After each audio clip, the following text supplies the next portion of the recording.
డోలా గోవిందపురం గ్రామంలో ఘనంగా doctor BR Ambedkar జయంతి. శ్రీకాకుళం జిల్లా కంచిలి మండలం డోలా గోవిందపురం గ్రామంలో జై భీమ్ సేన ఆధ్వర్యంలో ఘనంగా డాక్టర్ బిఆర్ అంబేద్కర్ 134వ జయంతి ఉత్సవాలు జరుపుకున్నారు. అనంతరం విద్యార్థులకు వక్తృత్వ పోటీలు, వ్యాసరచన పోటీలు నిర్వహించారు. అనంతరం వారికి బహుమతులు పంపిణీ చేసి అంబేద్కర్ గురించి పలు విషయాలు విద్యార్థులకు తెలిపారు. సో ప్రపంచంలో ఉన్న చదువులన్నీ చదివిన ఏకైక మహాజ్ఞాని డాక్టర్ బాబాసాహెబ్ అంబేద్కర్ మాత్రమే. లండన్ యూనివర్సిటీలో ఉన్న మొత్తం పుస్తకాలన్నింటినీ చదివిన ఏకైక వ్యక్తి అంబేద్కర్. అంబేద్కర్ అంటే ఒక పేరు కాదు, అంబేద్కర్ అంటే ఒక జ్ఞాన విప్లవం, ఒక జ్ఞాన ఖడ్గం.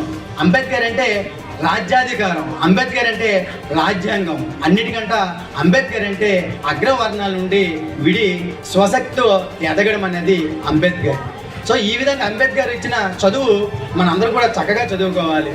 చక్కగా చదివి అంబేద్కర్ ఆలోచన విధానాన్ని ముందుకు తీసుకువెళ్ళాలని కోరుతూ, అంబేద్కర్ అనేది మీకు కేవలం చదువే ఇవ్వలే, మీరు కట్టుకున్న బట్టను కూడా అంబేద్కర్ పెట్టిన భిక్షే.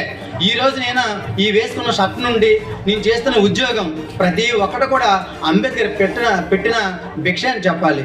ఒకప్పుడు నడవడానికి వీధిలో నడుస్తూ ఉంటే చెప్పులు చేతిలో పట్టుకొని బుర్ర మీద పెట్టుకొని అగ్రవర్ణాలని చూడకుండా తల దించుకుంటూ నడిచి వెళ్ళే రోజుల నుండి ఈరోజు వీధుల్లో కోటు బూటు వేసుకుని సగర్వంగా తల పైకి ఎత్తుకునేలా నడుచుకొని చేసిన వ్యక్తి మహాజ్ఞాని, రాజ్యాంగ నిర్మాత, భారతరత్న, అన్నిటికంటే విశ్వరత్న డాక్టర్ బాబాసాహెబ్ అంబేద్కర్.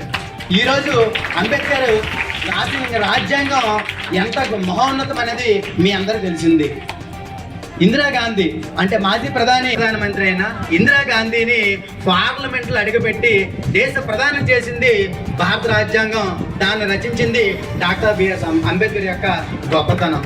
ఈ విధంగా ఈ రోజు కూడా భారతదేశం దేని మీద నడుస్తూ ఉందంటే మన యొక్క హిందువుల యొక్క భగవద్గీత కాదు, అదేవిధంగా ఖురాన్ మీద కాదు, అదేవిధంగా బైబిల్ మీద కాదు, కేవలం భారతదేశం భారత రాజ్యాంగం మీద నడుస్తూ ఉంది. దీని అందరి కారణమైన మహోన్నత వ్యక్తి డాక్టర్ బాబాసాహెబ్ అంబేద్కర్.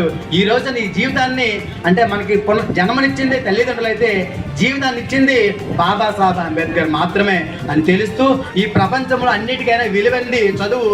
మొత్తం చదువులో ఎంత ఉందో మొత్తం అంతటినీ చదివిన ఏకైక జ్ఞాని డాక్టర్ బాబాసాహెబ్ అంబేద్కర్ మాత్రమే తెలియజేస్తూ, ఇంతటి యొక్క అంత మహోన్నత వ్యక్తి పుట్టినరోజున ఈరోజు మన పాఠశాలలో అందరి సమక్షంలో జరుపుకోవడం చాలా శుభపరిణామం. దీనికి ఇచ్చిన అందరికీ పేరు పేరున ధన్యవాదాలు.